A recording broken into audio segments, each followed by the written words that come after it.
It's Chris here today from Huckabones Equipment. Today's video, you'll see beside me, we got an RTV520. We're going to go over what is a 520 and go over this cab in great detail, and then we're going to go do a drive along too, so you can kind of get an idea what it handles like and drives like. So stick with us. We're going to jump right to talking about the 520 itself.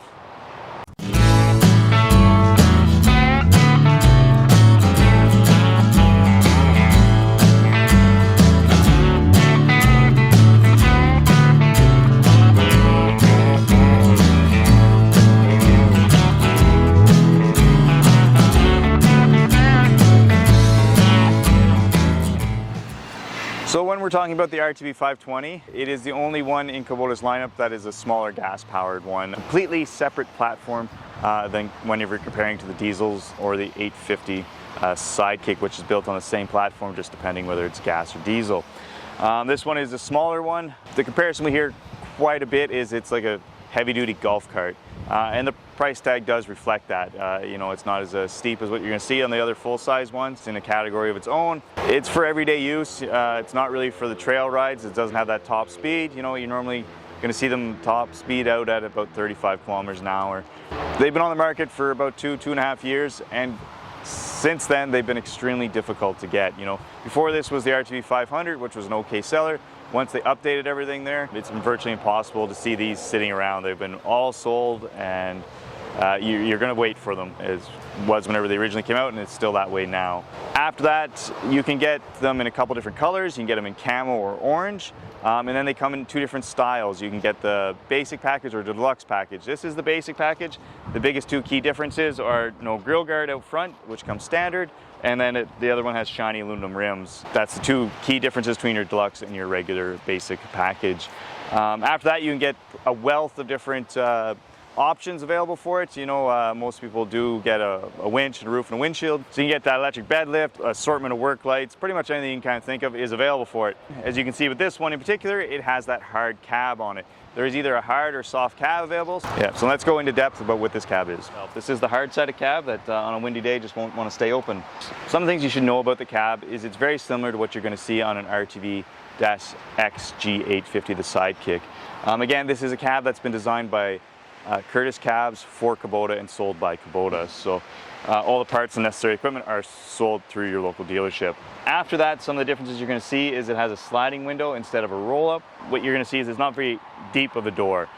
From the angle I'm at, I can see all the bracketry that makes it a nice strong door, but on the 850s or 1100s, it's a nice finished door where you're not going to see all that.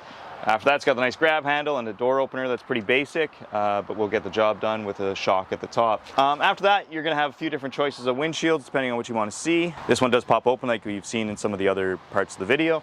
Again, you got a couple different choices of roofs, and then you're always going to have the back part there to fully enclose the cab. One of the options that you normally get, especially in Canada with one of these cabs, especially the hard side one, is a heater, which mounts in underneath there. It is very basic. Again, it's not going to cook you out of there, but it is going to keep you warm in those fall, cool fall days or early winter, depending on when you're using this machine.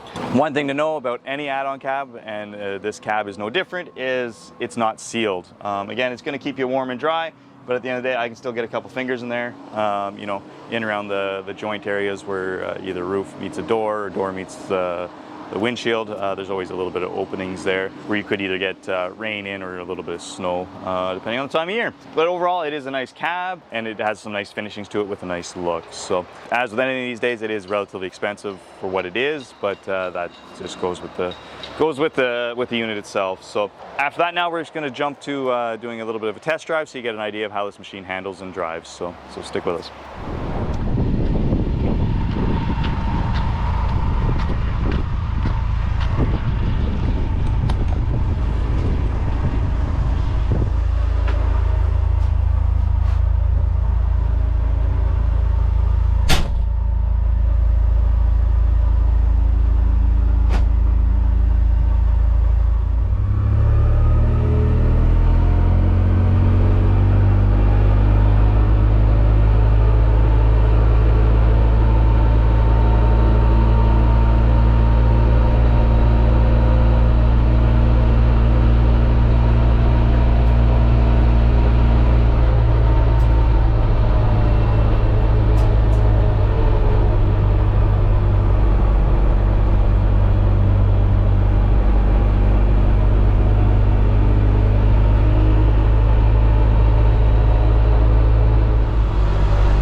So I hope you enjoyed today's video with an overview of the RTV520, an in-depth conversation about the cab itself, and then a little bit of a ride along with the unit. So if you enjoyed today's video, please like and subscribe. If you have any comments, please leave them down below. Thank you.